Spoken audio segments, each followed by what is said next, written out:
The alarm on my ship screamed before I even opened my eyes. I am Korin Vashtal, commander of the 9th Void Fleet of the Kael'voth Dominion, and in 300 years of service I had never once been woken by a call from the Grand Warlord himself. That morning I was. The voice on the channel was flat and urgent. Report to the High Chamber immediately. No explanation, no delay. When a call comes from the top of the Dominion, you do not ask why, you move.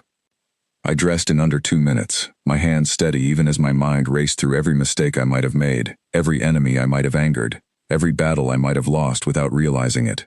I commanded 12,000 soldiers and 80 warships. I had crushed 3 rebellions and conquered 2 star systems without losing a single vessel. If something had gone wrong, I could not think what it was. The High Chamber sat at the heart of the Dominion's capital station, a vast dome of black metal ringed with the banners of every species we had ever brought under our rule. I had walked through those doors many times before, always with pride. This time, my footsteps sounded strange to my own ears, too loud, too uncertain. 3 other commanders stood near the entrance as I arrived. I knew them all.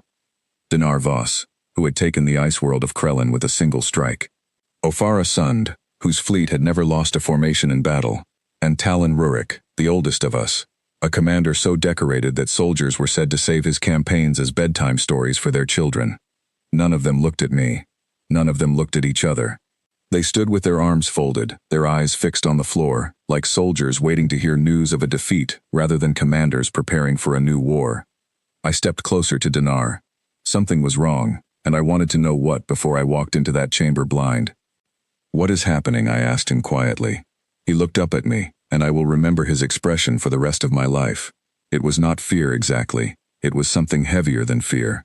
It was the look of a warrior who has already decided he wants no part of what is coming.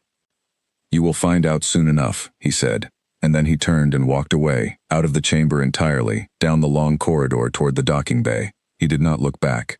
I turned to Ofara. She would not meet my eyes either. "I requested a transfer this morning," she said. "I do not care what it costs me. I am not taking this assignment." She left as well. That left only Talon Rurik and myself standing before the great doors. Talon was old enough that his skin had turned the pale gray color our species takes on after 2 centuries of life. He had seen more wars than any commander in the Dominion's history. If anyone would know what waited beyond those doors, it was him. I asked him plainly, what could frighten warriors like Dinar and Ofara enough to refuse an order from the Grand Warlord himself? Nothing in this galaxy has ever frightened them before. Talon was quiet for a long moment. When he finally spoke, his voice was so soft I had to lean in to hear it. "It is not fear of dying," he said. "We have all made peace with dying. It is fear of something else, something none of us has a word for yet." Before I could ask what he meant, the great doors opened, and a voice called my name. "Korin Vashtal. The Grand Warlord will see you now." Talon placed a hand on my shoulder as I passed him, and for a moment I thought he might warn me the way the others had refused to. Instead, he said only one thing.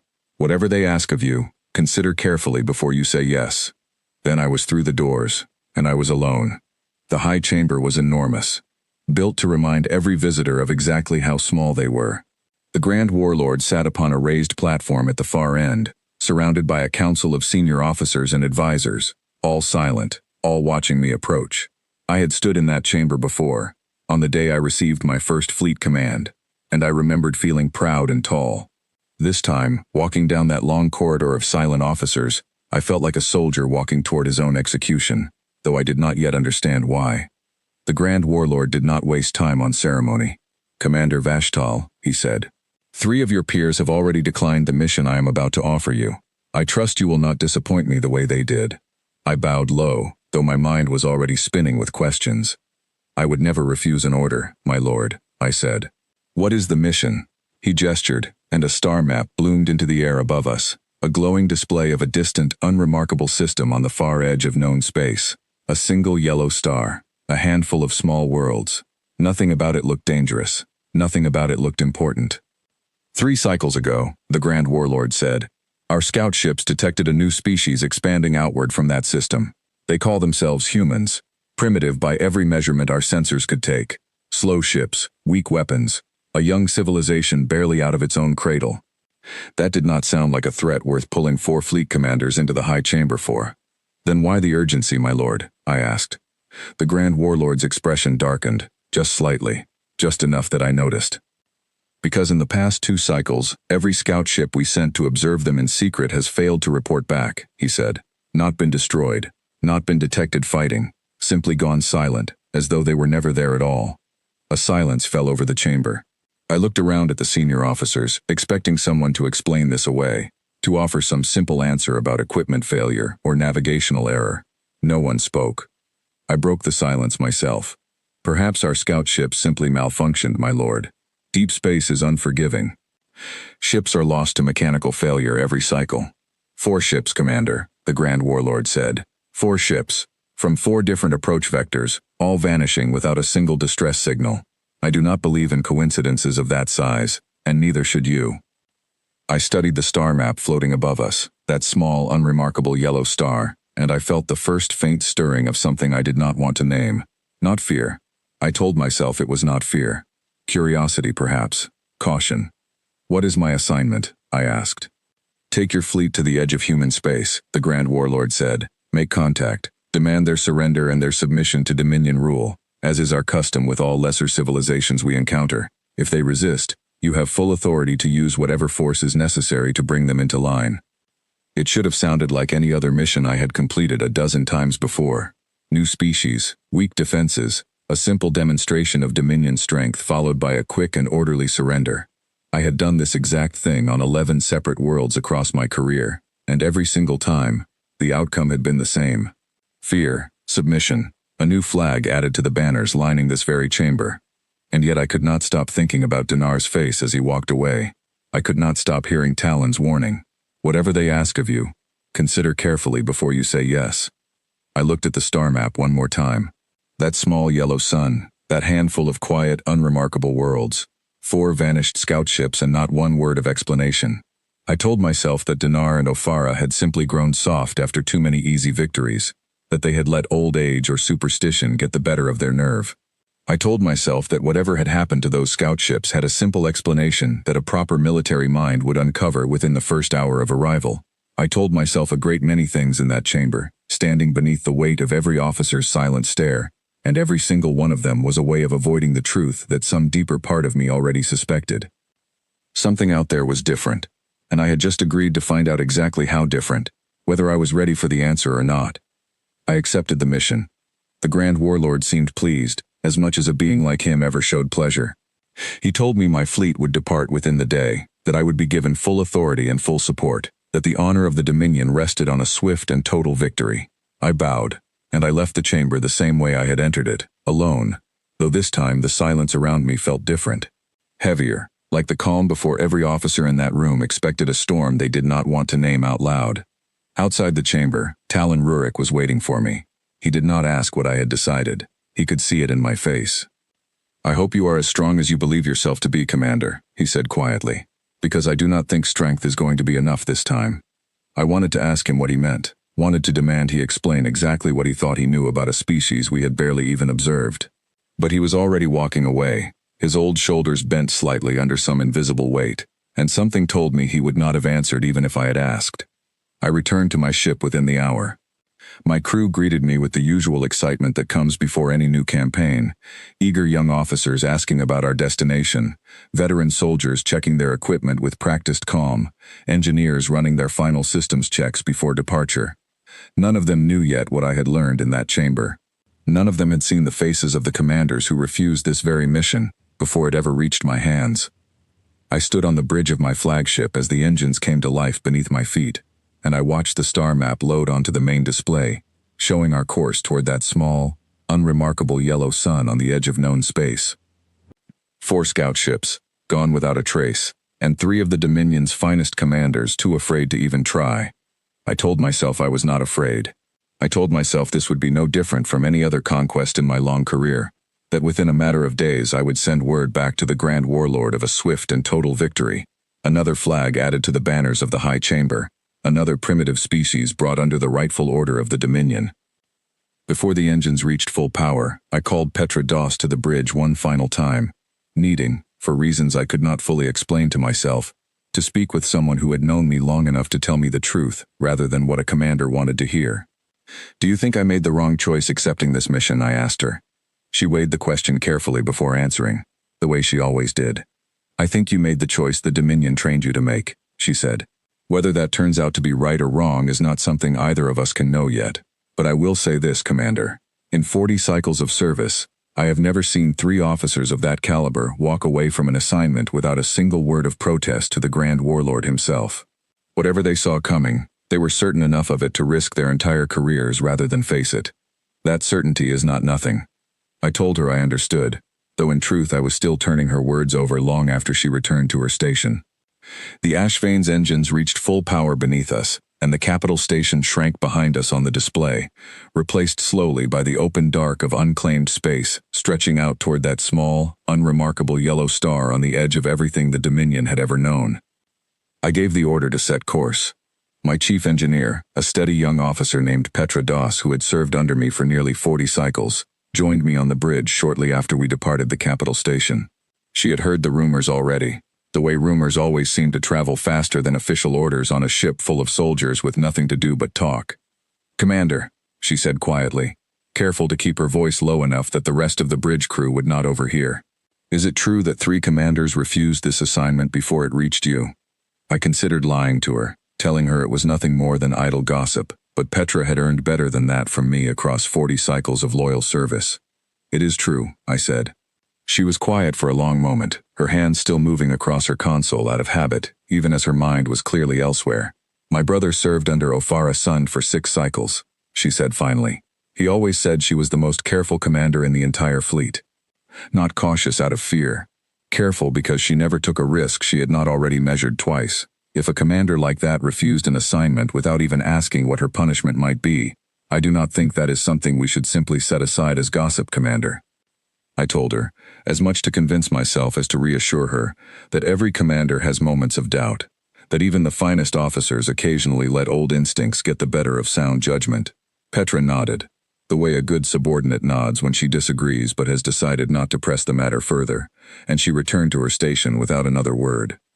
I spent the rest of that first day reviewing every scrap of intelligence the Dominion had gathered on humanity before my departure, hoping to find something that would settle the uneasy feeling that had followed me out of the high chamber. What I found instead only deepened it. Our records were remarkably thin for a species we had supposedly been observing for 2 full cycles.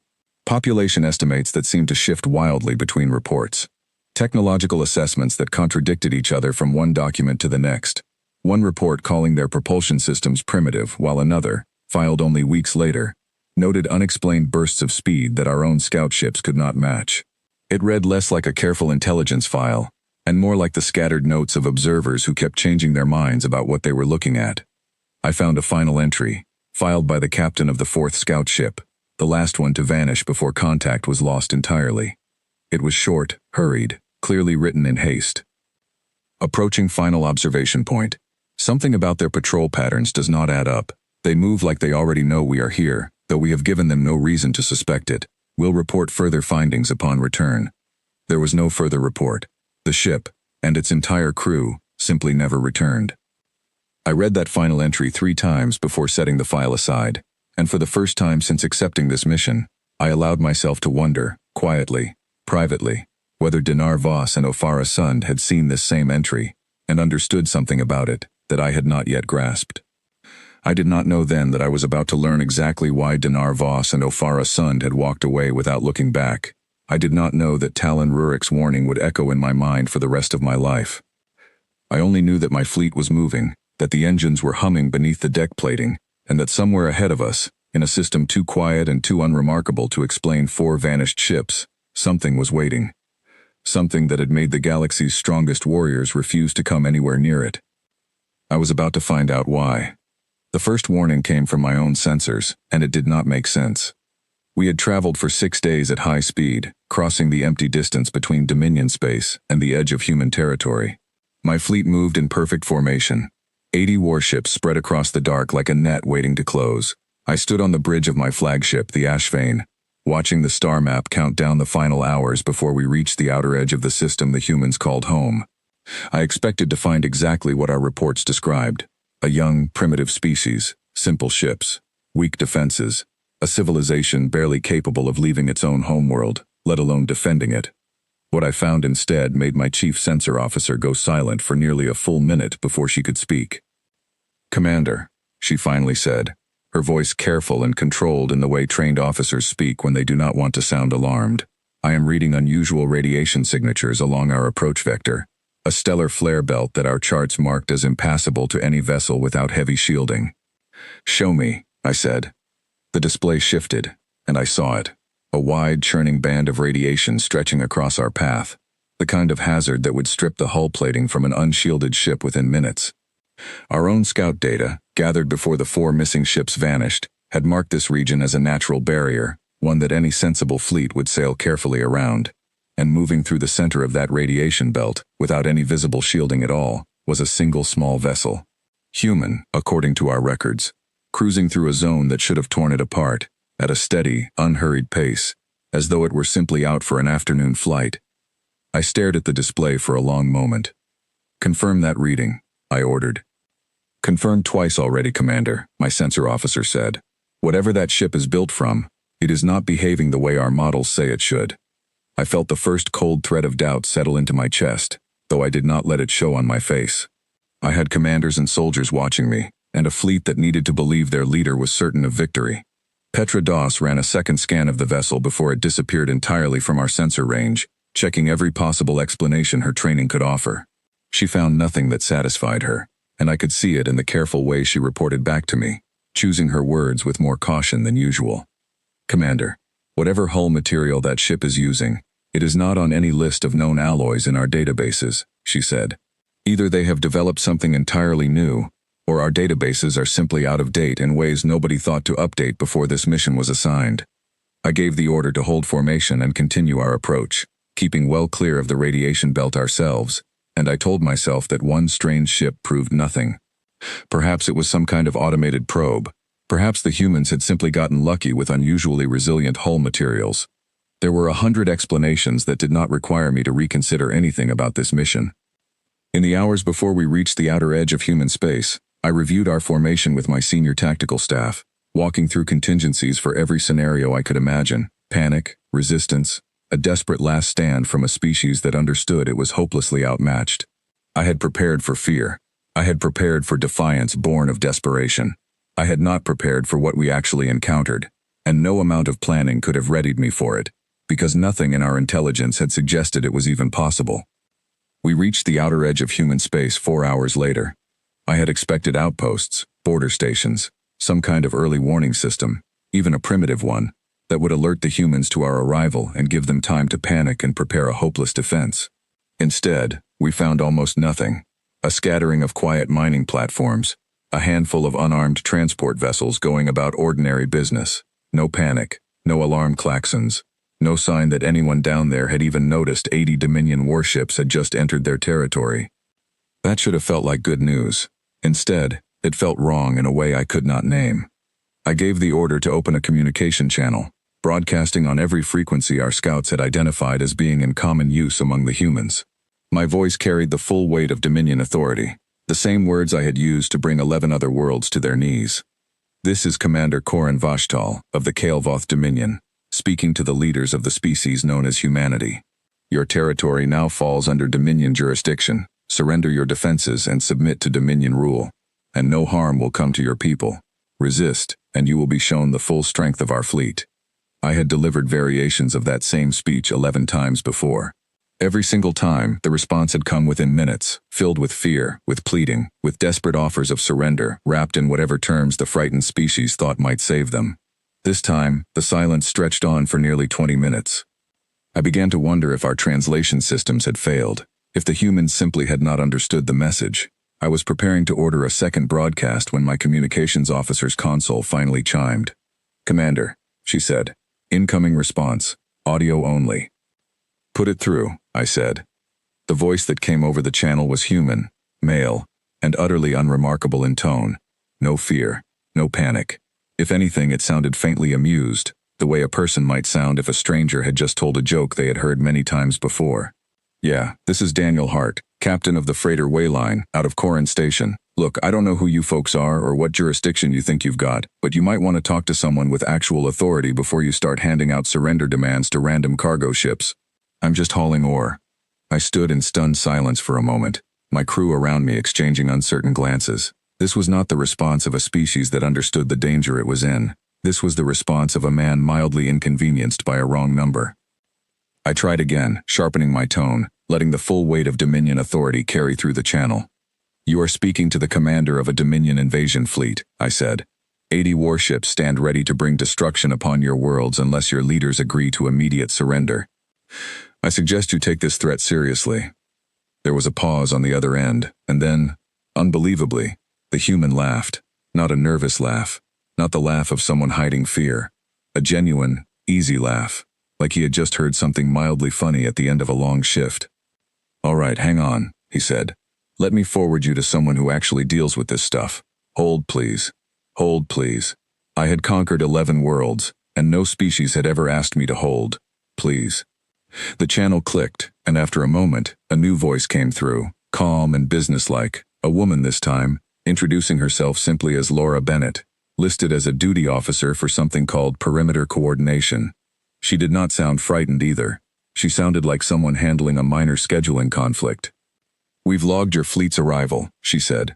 Before this goes any further, I need to inform you that unregistered military vessels entering this system without prior clearance are required to hold position at the designated boundary marker while we confirm your intentions.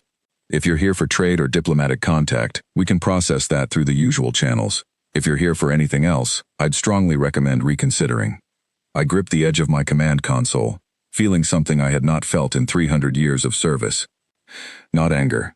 Not yet. Something closer to disbelief. The strange vertigo of a man who has just been told the ground beneath his feet is not solid the way he always assumed. I do not require your permission to proceed, I said. My fleet will advance on your capital world within the hour, unless your leadership contacts me directly to discuss the terms of your surrender. There was a brief pause, and I could have sworn I heard the faint sound of someone in the background, off-channel, saying something I could not quite make out, followed by what sounded almost like a tired sigh. Understood, Laura Bennett said. I'll pass that along. Just so you're aware, we'll be sending a shuttle out to your position to talk this through properly. Should be there within the hour. Please hold formation until then. The channel closed. I stood on the bridge of my flagship, surrounded by 80 warships capable of reducing a planet to rubble, and I had just been asked, twice, in the space of 10 minutes, to hold my position and wait politely for someone to come talk to me. My tactical officer broke the silence first. Commander, he said carefully. Orders. Do we advance as planned? I looked at the star map, at the quiet, unhurried little system spread out before us, at the strange radiation belt that a human ship had crossed without shielding, at the 11 worlds I had conquered in far less time than this single conversation had already taken. Something about all of it did not fit together the way it should have. 11 worlds had greeted my arrival with terror. This one had greeted it with a hold, please, and a promise to send someone out to talk. I gave the order to hold formation. We waited. Almost exactly 1 hour later, my sensors picked up a single small shuttle departing from a station near the edge of the system, moving toward our fleet at a calm, steady pace, entirely unescorted, entirely unarmed as far as our scans could tell. No warship accompanied it. No show of force. Just one small vessel, approaching 80 warships alone, as though it had nothing at all to fear. I watched it grow larger on the display, and for the first time since accepting this mission, I felt the full weight of Talon Rurik's warning settle over me like a shadow. Whatever they ask of you, consider carefully before you say yes.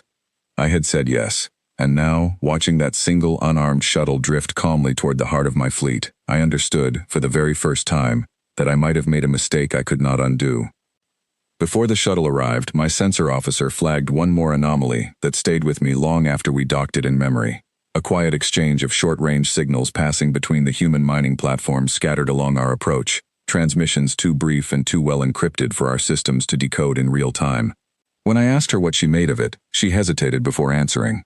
Commander, it looks almost like they are simply checking in with each other, she said, confirming status. Nothing that reads as an alarm or a call for reinforcements. If I did not know better, I would say they were treating our arrival the way you or I might treat an unscheduled inspection. An inconvenience to note, not a crisis to escalate. I asked her to keep monitoring the frequency, though some part of me already suspected we would learn nothing more from it than we already had. A species that did not scramble its defenses at the sight of 80 Dominion warships was either supremely foolish, or supremely confident, and every encounter so far had made the second explanation feel more and more difficult to dismiss. I used the waiting hour to walk the length of my flagship, something I rarely did before a first contact, but something about the stillness of that system had left me restless in a way I did not want my bridge crew to witness. I passed soldiers checking their equipment with the same disciplined calm I always relied upon, young officers running final diagnostics, everything exactly as it should have been before any of my previous 11 campaigns. And yet I found myself pausing at the observation deck, looking out at that quiet, unhurried little system, and thinking of Talon Rurik's tired eyes outside the high chamber doors. The shuttle reached the edge of our formation and requested docking clearance, its pilot's voice as calm and unbothered as every human voice I had heard so far. I gave the order to let them aboard. I did not yet know what I was about to learn. I only knew that everything about this encounter had already broken every rule I had ever relied upon, and that somewhere beneath my growing unease, a small and stubborn part of me still refused to believe that a species this calm could possibly have earned the right to be. Petra Doss stood near me on the bridge as the shuttle's docking sequence began, her voice low enough that only I could hear it. "Commander," she said, "in 11 previous campaigns, did any species ever send a single unarmed shuttle straight into the heart of your fleet before terms were even discussed?" "None," I admitted. "Every other species either surrendered immediately or attempted to flee. Not one ever walked toward us like this." "Then perhaps," she said carefully, "they are not approaching us the way a species that fears us would. Perhaps they are approaching us the way a species approaches something it has already decided it does not need to fear at all." I had no answer for her, and the docking clamps engaged before I could search for one. I was about to find out how wrong that belief truly was. The human who stepped off that shuttle was not what I expected, and neither was the message he carried. He introduced himself as Owen Blake, a mid-level negotiator, sent to establish what he called basic facts before things escalated any further. He was unarmed. He was calm. He looked at my honor guard, at the towering soldiers lining the corridor of my flagship in full battle armor, and he did not flinch. He simply nodded politely, as though he were being shown into a meeting room rather than standing in the heart of an invasion fleet. Before he spoke a single word of business, he paused at the entrance to my briefing room and looked around at the polished black walls, the banners of conquered worlds displayed with careful pride along the corridor outside, and he offered a small, thoughtful nod, as though filing the sight away for later rather than being impressed or intimidated by it. "Nice ship," he said simply. "My people build things a lot plainer than this. I guess we've never seen much point in decorating a warship. Feels a little like putting flowers on a shovel, if you don't mind me saying so." I did not know how to respond to that, and he did not seem to expect a response, moving instead directly into the reason for his visit. The conversation itself was short, strange, and deeply unsatisfying. He explained that human leadership was aware of our fleet, that they had no interest in a conflict, but that they were also not interested in surrendering to what he called an unverified claim of jurisdiction from a species they had never formally met. He asked, politely but firmly, that we withdraw our fleet to a neutral distance while proper diplomatic channels were established. I refused. He shrugged, said he understood, and told me that whatever happened next was now out of his hands, and out of mine as well. Then he returned to his shuttle and left, as calmly as he had arrived. I was still turning that strange, brief meeting over in my mind 3 hours later, when my communications officer informed me of an incoming transmission from an unexpected source. Not from the humans, from a private channel registered to a retired Yuxari fleet admiral named Sela Draven. I knew the name. Every commander in the Dominion knew the name. Sela Draven had led the Yuxari's largest war fleet during their brief and disastrous attempt to expand into unclaimed space decades earlier, before the Yuxari folded their military ambitions entirely and became a quiet trading people instead. I had always assumed that transformation was simple cowardice, a proud warrior culture that had lost its nerve after a few costly defeats. I accepted the transmission, more out of curiosity than respect. Her face appeared on my display, old and weathered, her eyes carrying the particular exhaustion of someone who has seen something she still has not fully made peace with. "Commander Vashtal," she said, without any greeting. "I heard your fleet had entered human space. I am contacting you because I do not want another commander to make the same mistake I did." I kept my expression neutral, though her words had already caught my attention in a way I did not want to admit. "I am listening," I said. She told me a story I had never heard, one that had clearly been kept quiet within Yuxari military records for good reason. Nearly 30 years earlier, before humanity had even developed reliable long-range travel, A Yuksari scouting fleet had encountered a small human colony on the edge of unclaimed space. The colony was young, poorly defended, and by every measure the Yuksari possessed, an easy target for expansion.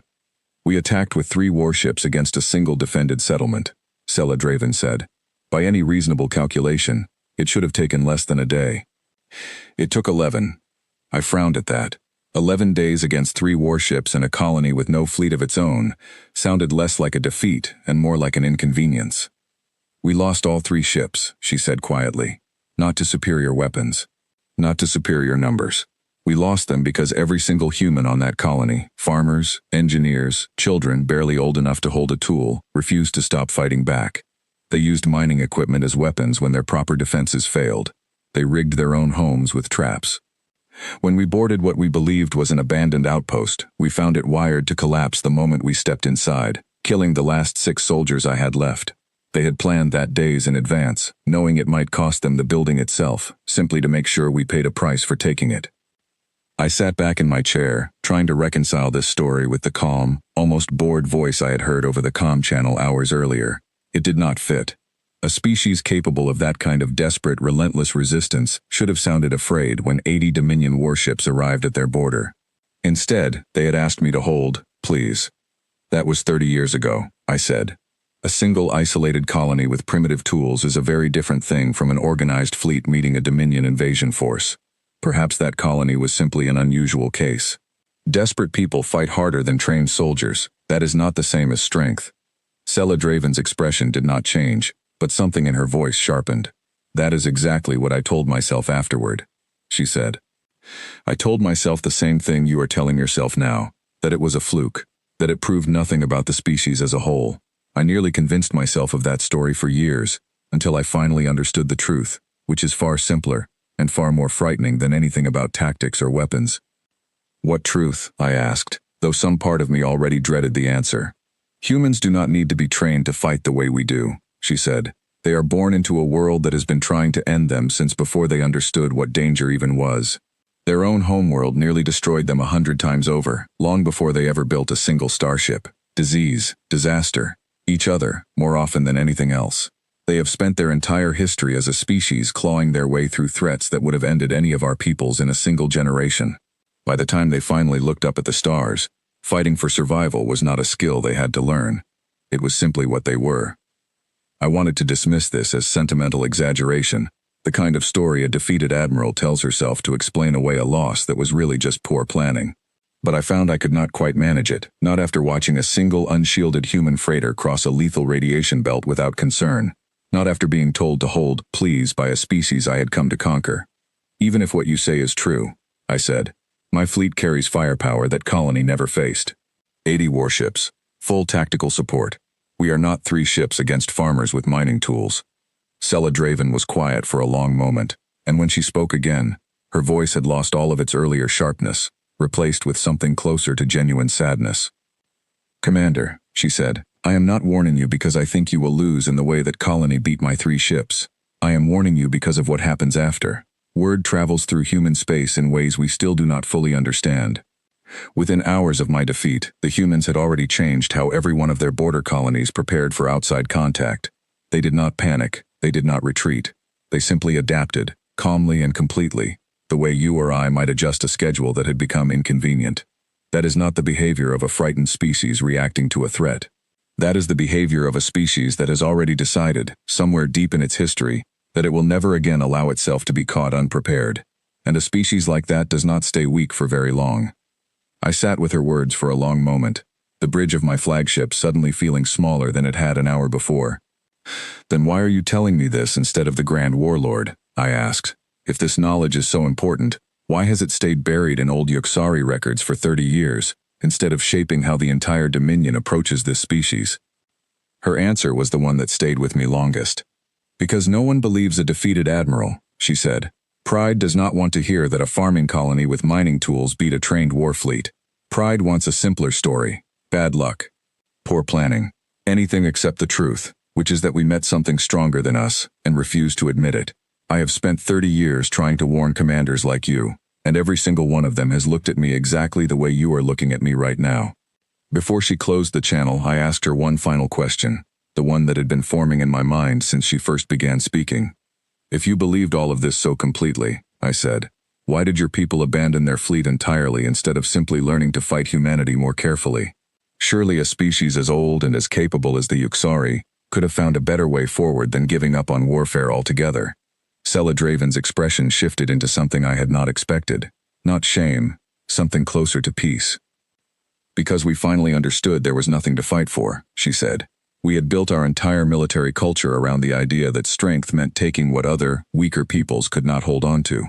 Humanity showed us that the calculation was wrong from the very beginning.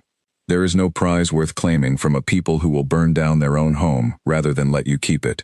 We did not lose our nerve, Commander. We simply ran out of reasons to keep pretending conquest was a kind of wisdom. My people have not fought a war since, and I have never once regretted it. We trade with worlds now instead of taking from them, and we sleep better for it." I did not have an answer for that, and she did not seem to expect one. She gave me a final look, something between pity and hope, and ended the transmission before I could gather my thoughts enough to respond. The transmission ended shortly after, and I was left alone on the bridge of my flagship with her words circling through my mind like a warning bell I could not silence. I thought of Dinar Voss walking away without looking back. I thought of Ofara Sund refusing this exact mission and requesting a transfer instead. I thought of Talon Rurik's tired eyes and his warning about a fear none of us yet had a word for. And then I thought of my crew, 12,000 soldiers under my command, trained warriors who had followed me through 11 successful campaigns, who trusted my judgment without question. I thought of the Grand Warlord waiting for word of a swift and total victory. I thought of my own record, unbroken across 300 years of service, and I felt something old and stubborn rise up inside me, something that did not want to believe an old story from a defeated admiral could outweigh everything I had built. Perhaps she was right about that single colony 30 years ago, but 80 warships were not 3. My soldiers were not confused scouts caught unprepared by an unknown threat. We knew exactly what we were walking into now, or at least I told myself we did. I called my senior officers together and relayed a simplified version of the warning, stripped of anything that might sound like fear. I told them to expect a species capable of unusual resilience and unpredictable tactics. I told them to remain disciplined, to trust their training, and to remember that the Dominion had never yet met an enemy that discipline and superior numbers could not overcome. My officers listened, nodded, and returned to their stations with the same steady confidence they always carried. None of them had spoken to Celadraven. None of them had heard the particular weight in her voice when she described that outpost, wired to collapse the moment Yuksari soldiers stepped inside. Only Petra Doss lingered after the others had gone, her expression troubled in a way I recognized from years of working alongside her. "Commander," she said, "is there something you are not telling the rest of the crew?" I considered how much to share with her, and in the end I decided she deserved more honesty than I had given the others. "I spoke with a retired Yuksari admiral," I told her. "She warned me that humanity has never lost a fight it truly cared about winning, no matter the size of the force sent against them. I do not know if she is right, but I have not been able to dismiss it as easily as I would like." Petra was quiet for a long moment. "Then why are we still advancing?" she asked, not in challenge but in genuine confusion. "Because I have spent 3 centuries believing that discipline and numbers decide the outcome of every war," I said, "and I am not yet willing to believe that 3 centuries of experience could be wrong about something so fundamental. Perhaps that makes me foolish. I intend to find out either way." She did not argue further, though the look she gave me before returning to her station told me she understood exactly how thin that reasoning truly was, even as I clung to it. I gave the order to prepare for a full tactical advance on the human homeworld. Some quiet part of me, the same part that had felt uneasy since watching that first strange ship cross an impossible radiation belt, tried one last time to make me reconsider. I pushed it down. I told myself that caution was simply another word for fear, and that I had not built 300 years of victories by listening to fear. I would come to understand, within a matter of hours, exactly how wrong that decision truly was. I stood alone in my quarters for a few final minutes before returning to the bridge, looking at the small personal display, where I kept a record of every campaign I had ever led, 11 flags representing 11 worlds brought under Dominion rule. I found myself wondering, for the first time in 3 centuries, whether pride in that record had quietly become something closer to blindness. I set the thought aside, told myself there would be time to consider it properly once this campaign was also filed away as a 12th victory, and returned to the bridge to give the final order. The fleet moved into formation. The countdown to our advance began. And somewhere ahead of us, calm and unhurried, humanity was already waiting. The order to advance left my mouth, and within seconds, everything I understood about warfare began to unravel. My fleet moved forward in the formation that had served me through 11 successful campaigns. 80 warships spread in a wide, disciplined arc, weapons charged, shields raised, every soldier at their post. I stood at the center of it all on the bridge of the Ashvane, watching the human homeworld grow larger on our display, a blue and green world orbited by a scattering of stations and defense platforms that looked, by every measurement our sensors could offer, entirely unremarkable. Behind me, I could feel the tension of my crew settling into the familiar rhythm of battle preparation, a rhythm I had felt 11 times before and trusted without question. Soldiers checked their stations one final time. Engineers monitored power flow to our weapons arrays. Young Corin Vale sat at the secondary tactical console, his knuckles pale against the edge of his console, clearly running through simulations in his mind that had never once prepared him for what was actually about to happen. I gave the order for an opening bombardment, aimed carefully at their orbital defense platforms rather than the planet itself. Even now, some part of me still expected this to end the way it always had. A show of force, a moment of terror. A swift and orderly surrender before real harm was done to either side. Our weapons fired. Beams of concentrated energy, capable of tearing through the hull plating of any warship I had faced in 3 centuries of service, struck the nearest human defense platform directly. And nothing happened. I mean that precisely. Nothing happened. The platform's shielding absorbed the strike, flickered for a fraction of a second, and then settled back into a steady, unbothered glow, as though we had thrown a handful of gravel at a mountain. "Commander," my weapons officer said, his voice tight with confusion. "We are reading full power output on that strike. Direct hit, center mass. Their shielding should not have held." "Fire again," I ordered, my own voice sharper than I intended. We fired again. 3 more platforms. 3 more strikes that should have crippled anything in known space. 3 more flickers of light that faded into nothing, leaving the platforms exactly as they had been before we arrived. Beside me, Petra Doss watched the readings with growing alarm, her hands moving quickly across her console as she tried to make sense of numbers that refused to behave the way 3 centuries of Dominion engineering told her they should. "Commander, their shielding technology should not exist yet," she said. "Our own intelligence rated their propulsion and defense systems a full generation behind ours. Either every report we were given was wrong, or they have made advances in the last 2 cycles that should not be possible for a species this young." I did not have an answer for her, and I did not have time to look for one. The tactical display in front of me was already shifting, human vessels repositioning with a coordination that felt less like a defensive scramble, and more like a plan they had rehearsed 100 times before we ever arrived. A new voice came through our open channel, calm, almost conversational, the same tone Laura Bennett had used hours earlier when she asked us to hold, please. "This is Perimeter Defense, Sector 7. We're logging continued hostile action from your fleet. Just so you're aware, that's going to make the next part a lot less pleasant for you than it needs to be. Last chance to reconsider." I did not answer. I gave the order for a full fleet strike, every warship under my command firing everything they had at the orbital defenses ahead of us. For a moment, the display filled with so much light that I could not make out individual details, an overwhelming wall of energy that would have vaporized any fleet, any planet, any civilization I had ever encountered before. When the light faded, the platforms were still there, slightly scorched, entirely operational. And then the humans answered. I do not have adequate words to describe what happened next, even now, even after living through it. Human ships, small and unassuming compared to the towering warships of my own fleet, moved with a precision that made my formation look clumsy and slow by comparison. They did not target our weapons systems first, the way any trained military would. They did not aim for our engines to disable our mobility, or our shields to break our defenses. They targeted our life support systems, our escape pod bays, our command decks, with a terrifying surgical accuracy that felt less like an attack and more like a lesson being delivered by a teacher who had already decided exactly how much damage they intended to allow. Ship after ship in my formation went dark, not destroyed, but disabled, drifting silently in space, their crews alive and unharmed but utterly powerless to continue fighting. I watched it happen on my display in a kind of horrified fascination, unable to understand how a species we had assumed primitive could execute a battle with this much precision and this much restraint at the same time. "Commander," my tactical officer said, his voice shaking now, "they are not trying to destroy us.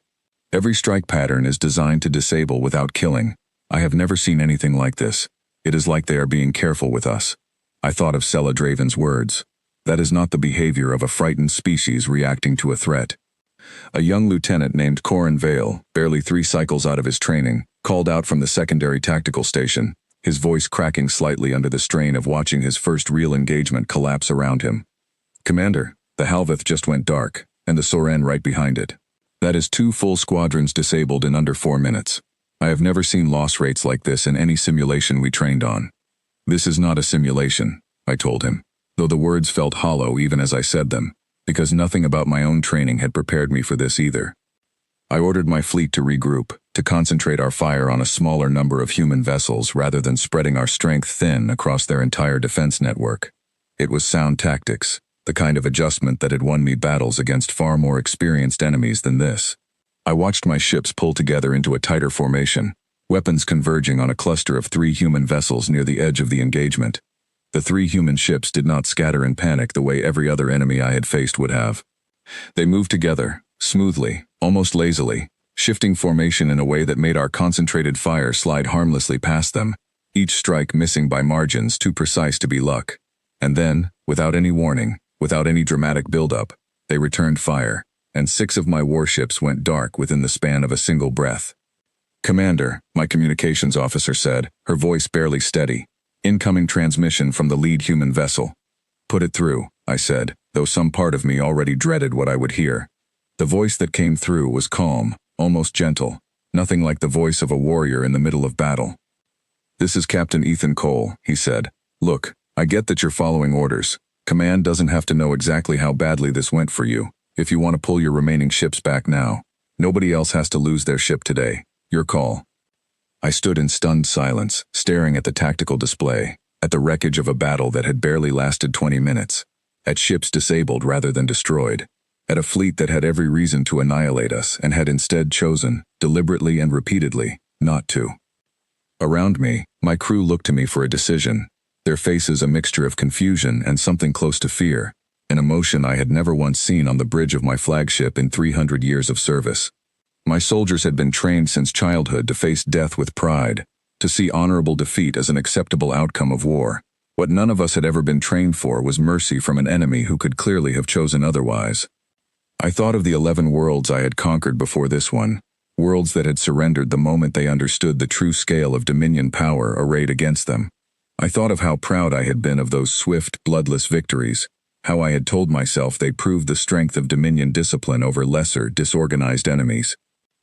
I watched the wreckage spread across my display, ship after ship going dark in neat, deliberate sequence, never 2 at once in a way that might have looked chaotic, always one, then a pause, then another, as though whoever commanded that human fleet wanted every remaining captain under my command to have a clear, unmistakable view of exactly what was happening to their comrades before their own turn came. It was not cruelty. It felt closer to a demonstration delivered with excruciating patience, the kind of lesson a teacher gives when they want every student in the room to understand it fully, rather than simply survive it. I understood now, watching my fleet crumble against an enemy that had barely seemed to try, that those 11 victories had never proven anything about our strength at all. They had only proven that we had never yet met anyone strong enough to truly test us. I gave the order to continue the engagement. Some stubborn, prideful part of me still refused to accept what was happening. Still believed that discipline and numbers had to eventually win out, that this could not simply end with my fleet being taken apart piece by an enemy who seemed almost bored by the entire exercise. It was a mistake, and I knew it the moment the words left my mouth. The humans adjusted their formation again, and within minutes, half of my remaining fleet had gone dark, their weapons systems disabled, their engines frozen, their crews alive but utterly helpless. I watched ship after ship under my command go silent on the display, and I felt something inside me that I did not have a proper word for, something that Talon Rurik had warned me about back in the high chamber, not fear of dying, something worse. The slow, sinking understanding that everything I had built my career upon, every assumption I had carried about strength and discipline and Dominion superiority, had just been proven completely and thoroughly wrong. Captain Cole's voice returned once more before I could give another order. And this time there was no amusement left in it at all, only a plain, steady patience that felt somehow harder to bear than anger would have been. Commander, I want to be clear about something, he said. We are not doing this because we enjoy it. My crews would much rather be back on shift running cargo routes or shore leave with their families than sitting out here proving a point to a fleet that never needed to come this far in the first place. Every ship I disable is a ship I have to trust will not do something reckless once its crew realizes what happened. That is a risk on my end too. So however this ends, it ends now, one way or another. Commander, my weapons officer said quietly, we have 12 operational ships remaining. 68 are disabled. No fatalities reported across the fleet, but our combat capability is effectively 0. I looked at the tactical display, at the wreckage of what had been, only 20 minutes earlier, one of the most powerful war fleets the Dominion possessed. 12 ships remained able to fight, against an enemy force that had lost, as far as I could tell from our sensors, not a single vessel. Captain Ethan Cole's voice came through the channel again, still calm, still almost gentle, as though he were speaking to a friend who had made an understandable mistake, rather than an invading commander who had just lost most of his fleet. Commander Vashtal, he said, I think we're at the point where continuing this doesn't help either of us. Your crews are alive, mine are too. Let's keep it that way. Stand down, and we can talk about what happens next. I sat in silence for a long moment, the weight of the entire engagement settling over me like a physical thing. I thought of the 11 worlds I had conquered, the pride I had carried into that high chamber, the confidence with which I had accepted a mission that 3 of the Dominion's finest commanders had refused before me. I thought of Sela Draven's warning, delivered with the tired patience of someone who had lived through this exact realization 30 years earlier, and had spent every year since trying to make someone else believe her before it was too late. I gave the order to stand down.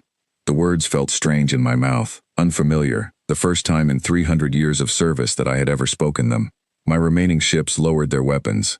The battle, if it could even be called that anymore, ended not with destruction, not with the desperate final stand my culture had trained me to expect from any losing commander, but with a quiet, almost anticlimactic silence. I stood on the bridge of my flagship, surrounded by the wreckage of my own pride, and I finally understood what Talon Rurik had meant back in the high chamber. It is not fear of dying, it is fear of something else. Something none of us has a word for yet. I finally had a word for it now, though it was not one I wanted to say out loud. Humility. The Dominion had not lost a war in living memory, and in the space of 20 minutes, a species we had assumed primitive had taught us exactly how much we still had left to learn. Around the bridge, my crew stood in a silence I had never witnessed among them before, not the disciplined silence of soldiers awaiting orders, but the hollow, uncertain silence of people trying to rebuild an understanding of the galaxy that had just been taken apart in front of them. Petra Das caught my eye from her station and said nothing at all, though I understood the question in her expression well enough. She had asked me, only hours earlier, why we were still advancing, and I had given her an answer built on 3 centuries of pride that had just been proven worth far less than I believed. Young Corin Vale sat rigid at his post, staring at the tactical display as though he expected the numbers to change if he simply looked at them long enough. They did not change. 68 ships remained dark across the display, patient and undamaged beyond repair, waiting only for their crews to be given somewhere safe to go. I did not yet know what would happen next. I did not know whether the humans intended to take us as prisoners, to demand terms from the Dominion, or to simply let us go as a demonstration of exactly how little threat they considered us to be. I only knew that the battle was over, that my fleet was broken but somehow, impossibly, still alive, and that whatever came next would shape the rest of my career in ways I could not yet begin to understand. I closed my eyes for a brief moment, and I thought of Dinar Voss walking away without looking back, of Ofara Sund refusing this mission before it ever reached my hands, of Talon Rurik's tired warning outside the high chamber doors. They had known. All 3 of them had known exactly what waited out here, long before I ever accepted this mission myself. I looked once more at the tactical display, at the long, silent rows of dark ships that had, only an hour earlier, represented the greatest concentration of Dominion strength I had ever commanded. 12 remained able to fight. 68 sat helpless, their crews watching through viewports as a species we had come to conquer decided, ship by ship, exactly how much mercy it wished to extend to us. Nothing in my training had a name for what I felt standing there. It was not the shame of defeat, not entirely. It was something closer to the vertigo of a man who has just learned that the ground he built his entire life upon was never as solid as he believed. I opened a channel back to Captain Ethan Cole, and for the first time since arriving in human space, I spoke without any pride left to protect. Standing down, I said quietly, "I am listening." Captain Ethan Cole's shuttle docked with my flagship less than an hour after I gave the order to stand down, and I met him at the airlock myself, without my honor guard, without the ceremony I would normally demand of any meeting between a Dominion commander and a defeated enemy. Except I was the defeated one this time, and some part of me was still struggling to accept that plain, undeniable fact. My crew watched from their stations as I walked toward the airlock alone, and I could feel Petra Doss's eyes following me the whole way, though she said nothing. There was nothing left to say that either of us had not already said to one another during the long, uncertain hours of that battle. He stepped off the shuttle alone, unarmed, dressed in a simple uniform that carried none of the elaborate decoration my own culture used to display rank and honor. He looked tired, but not triumphant, not the way I would have expected a victorious commander to look after crushing an invading fleet with barely any losses of his own. "Commander Vashtal," he said, extending a hand toward me in a gesture I recognized from our records of human customs but had never actually experienced myself. "I appreciate you standing down when you did. That could have gone a lot worse for your people." I looked at his outstretched hand for a long moment before finally understanding what was expected of me. I took it, and the gesture felt strange, almost absurdly simple, given everything that had just happened between our two peoples. "I do not understand," I said honestly. "My fleet attacked your territory without provocation. By every tradition of Dominion warfare and every tradition I have studied of other cultures across this galaxy, you would have been entirely justified in destroying every ship under my command. Instead, you disabled us. You spared my crews. You did not even claim my flagship as a prize of your victory. I do not understand why." Captain Cole considered the question for a moment, and when he answered, his voice carried none of the pride or superiority I might have expected from someone in his position. "Because destroying you wouldn't have taught you anything," he said. "Dead crews don't go home and explain what happened. Dead commanders don't get the chance to make better choices next time. We didn't come out here today because we wanted a fight. We came out here because you were already coming, whether we liked it or not, and we needed you to leave here understanding something you clearly didn't understand when you arrived." "What is that?" I asked. "That we're not worth the trouble," he said simply. "Not because we're weak. You saw today that we're not. But because every fight you pick with us costs you more than anything you could possibly gain. We didn't lose a single ship today. You lost the ability to trust your own assumptions about what an easy conquest looks like. That's a much heavier loss than it probably feels like right now, but I think you already know that." I thought of Sela Draven, of the story she told me about a single human colony that had cost the Yuxari 3 warships and 11 days of fighting. Also, a handful of farmers and engineers could prove exactly the same point Captain Cole was making to me now, 30 years later, with far greater force and far greater restraint. I told him about her transmission, about her warning that I had chosen to dismiss in favor of pride and old habit. He listened without interrupting, and when I finished, he nodded slowly, as though the story confirmed something he had already suspected. "She was right," he said, "and I'd guess she spent 30 years wondering if anyone would ever actually listen to her. For what it's worth, you listened eventually. That's more than a lot of commanders manage." I asked him the question that had been sitting in my chest since the moment my fleet went dark around me, one ship after another, without a single fatality among a force that could easily have been annihilated instead. "Why does your species fight this way?" I asked. "Every enemy I have faced across 3 centuries of service has fought to win at any cost, to claim territory, to break the enemy entirely. You had every advantage today, and you chose restraint instead. I do not understand what your people gained from that choice." Captain Cole was quiet for a moment, looking out through the observation window at the dark scattering of stars beyond my ship. I asked him what would have happened if I had refused to stand down, if I had ordered my remaining 12 ships to keep fighting no matter the cost, the way Dominion tradition would have expected of a commander unwilling to accept defeat. He considered the question honestly, without any bravado in his answer. "Honestly, we would have disabled those 12 too," he said. "It wouldn't have taken much longer, but I'll be straight with you, Commander. Every minute that went on past the point where you clearly couldn't win anymore was a minute where something could have gone wrong that neither of us wanted. Systems fail. People make mistakes under pressure. We didn't want a real tragedy on our hands any more than you did. Stopping when you did just meant we didn't have to find out how close to the edge either one of us was willing to push things."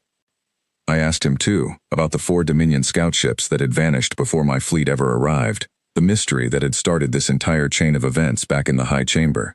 He gave a small, almost apologetic shrug. "We didn't destroy them, if that's what you're wondering," he said. "We escorted them well outside the system and asked them, politely, To go home and not come back without proper introductions. I think a couple of your captains took that about as well as you took today's conversation at first. They came around eventually. I imagine the reports just never made it back to whoever needed to hear them, which is probably part of why you ended up out here in the first place. We spent most of our history fighting each other, he said finally. Wars, disasters, diseases that nearly wiped us out more than once, long before we ever left our own solar system. We learned a long time ago that winning a fight and winning a peace are two completely different things. If we'd destroyed your fleet today, we'd have a war with the Dominion on our hands for the rest of our lives. Instead, we've got 80 ships full of soldiers who are going to go home and tell their families and their commanders exactly what actually happened out here. That story is worth a lot more to us than a pile of wreckage would have been. Before we departed human space, Captain Cole offered something I had not expected at all. A small technical team to help stabilize our most heavily disabled ships enough to make the journey home safely rather than drifting helpless in the dark. I refused at first, some last stubborn thread of pride unwilling to accept further help from the very people who had just dismantled my fleet so completely.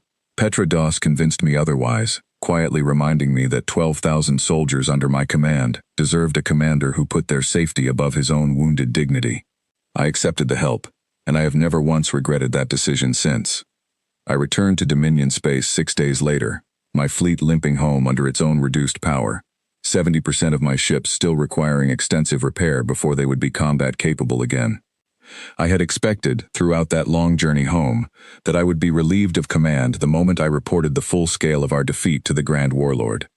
I had lost no ships and no soldiers, technically, but I had failed the mission completely, and Dominion tradition did not forgive failure easily. I was summoned before the High Chamber the day after my arrival, and I stood in that same corridor where I had once seen Dinar Voss and Ofara Sund walk away without looking back, and I finally understood exactly what they had known before I ever left.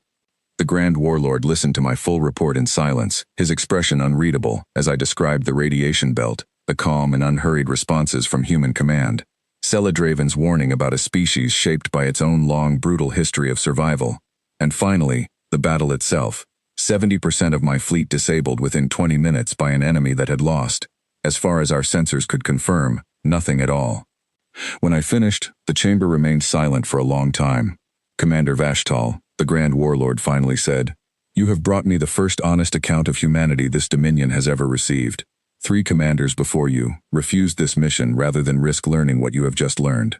I do not consider your report a failure. I consider it the most valuable intelligence this Dominion has gathered in a generation." I felt something loosen in my chest that I had not realized was still tight with dread. "What happens now, my lord?" I asked. The Grand Warlord was quiet for a moment, considering. "We will not send another fleet to that system," he said, "not because we cannot, but because you have shown me exactly what Celadraven tried to warn the Dominion of 30 years ago, and what this council was too proud to hear from a defeated admiral. Humanity does not need to defeat us completely to make conquest not worth the cost.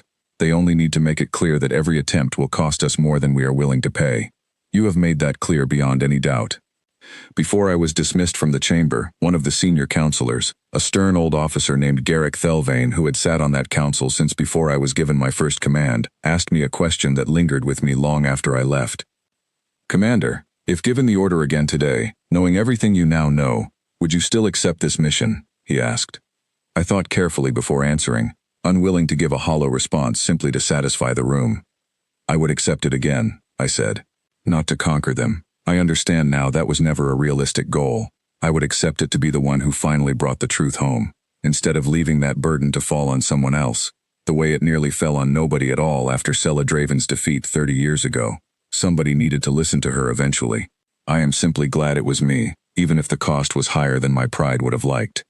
Garrick Thelvane studied me for a long moment, and something in his stern expression softened, just slightly.